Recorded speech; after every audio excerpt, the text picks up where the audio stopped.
Let's take a look at a quick exercise around the union keyword. In this exercise, you are going to write two different queries. The first one is going to print the manufacturer of all phones where the phone's price is less than $170.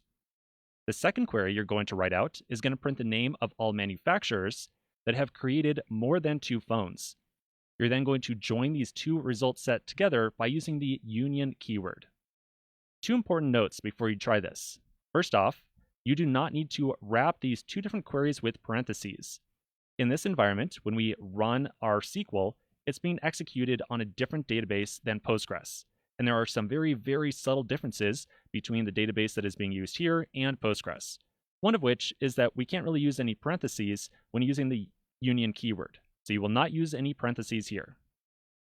The other thing I want you to know about is that to solve the second query here, where we have to print the name of the manufacturers that have created more than two phones, you can do that by using a group by statement, and then apply a having filter on each of those individual groups. So you want to apply having and probably find only the groups where there are two rows inside there, or I should say greater than two rows inside of each of those groups. So go ahead and give this a shot, and we'll take a look at a solution together in just a moment.